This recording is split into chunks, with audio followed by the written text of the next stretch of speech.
जय मसीह की। आओ वचन पढ़ते हैं और बाइबल से यूहन्ना उसका पहला अध्याय उसका 12वां पद, यूहन्ना 1 और 12। यहाँ पर ऐसा लिखा है, परंतु जितनों ने उसे ग्रहण किया, मतलब प्रभु उसको ग्रहण किया, उसने उन्हें परमेश्वर के संतान होने का अधिकार दिया, अर्थात उन्हें जो उसके नाम पर विश्वास करते हैं। जितने प्रभु उसको ग्रहण करते हैं और प्रभु उसके नाम पर विश्वास करते हैं, उन सभी को परमेश्वर ने परमेश्वर का संतान होने का अधिकार दिया।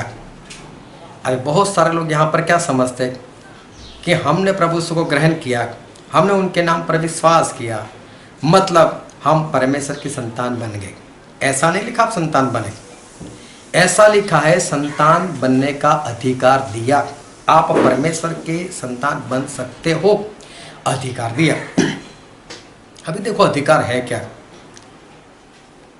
आपका अकाउंट बैंक में है, आपके अकाउंट में कुछ पैसे हैं। अभी तो एटीएम का ज़माना आ गया, आपके पास एटीएम कार्ड भी है।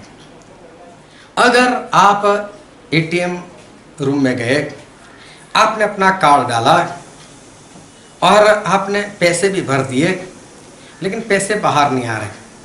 कारण ये है कि आपने पिन नंबर नहीं डाला। बिना पिन नंबर डाले आपका पैसा बाहर नहीं आ सकता। गलत पिन डालने पर भी आपका पैसा बाहर नहीं आ सकता। अगर आप वापस बैंक में जाते हो, बैंक वाले को कहते हो कि मैं मेरा एटीएम कार्ड डालता हूँ, पैसे बाहर नहीं आते, वो बोलते हैं पिन नंबर डाला, आप बोलते नहीं डाला, या तो आप बोलते हो गलत डाला है। वो बोलते फिर पैसे कैसे बाहर आएंगे। आप बोलेंगे पैसे मेरे हैं, मैं चाहे जो भी पिन डालूं, पैसे तो बाहर आना चाहिए, वैसे मेरे ही है तो पैसे तो बाहर आना ही चाहिए, नहीं आएंगे। चलो अगर आप चेक भरते हो, चेक भर कर देते हो, वो बोलता है आपकी साइन नहीं है। आप बोलोगे जो पैसा है वो पैसे पर अधिकार किसका है, वो बोलेंगे आपका है, तो फिर दे दो मुझे। नहीं देंगे, चाहे अधिकार आपका है, पैसा भी आपका है, अकाउंट भी आपका है, नहीं। अब आप चेक के ऊपर साइन कर दो, लेकिन साइन थोड़ी सी गलत है, तो भी वो लोग पैसा नहीं देंगे।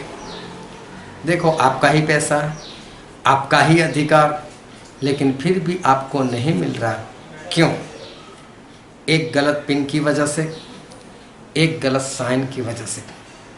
बोलेंगे आपका अधिकार है, वो पैसा आपका ही है, नहीं देंगे। उसी तरह से एक बार फिर से मैं ये वचन पढ़ता हूँ, यूहन्ना 1:12। परंतु जितनों ने प्रभु यीशु को ग्रहण किया, आपने प्रभु यीशु को ग्रहण किया, फिर लिखा है और जितने उनके नाम पर विश्वास करते। प्रभु यीशु को ग्रहण करने वाले और विश्वास करने वाले दोनों को परमेश्वर ने परमेश्वर के संतान होने का अधिकार दिया। आपको अधिकार मिल गया, लेकिन आप परमेश्वर की संतान अभी तक नहीं बने। अधिकार मिला है कि आप आगे चलकर बन सकते हो बेटे, लेकिन अभी तक नहीं बने।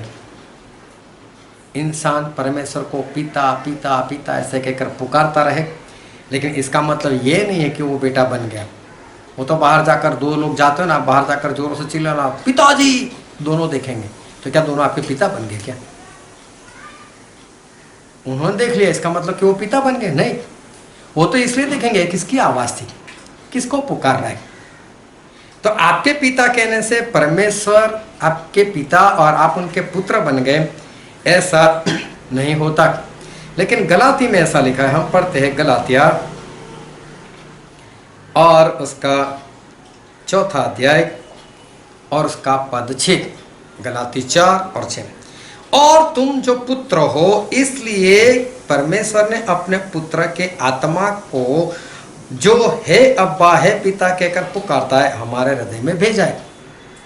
इसमें ऐसा लिखा है, परमेश्वर ये कहना चाहते हैं कि परमेश्वर ने अपना आत्मा आपके हृदय में डाला है, तब वो इंसान हे अब्बा हे पिता ऐसा कहकर पुकार सकता है। परमेश्वर का आत्मा पवित्र आत्मा, जब तक पवित्र आत्मा आपके हृदय में नहीं, आप परमेश्वर के पुत्र नहीं। आप परमेश्वर को पिता नहीं कह सकते, हाँ बोलो, कोई अर्थ नहीं है उसका। परमेश्वर नहीं सुनने वाले। परमेश्वर के बेटे बनने के लिए चाहिए परमेश्वर का आत्मा। जब परमेश्वर का आत्मा दिल में आता है, पवित्र आत्मा दिल में आते हैं, तभी हम पुकार सकते हैं कि अब्बा या पिता।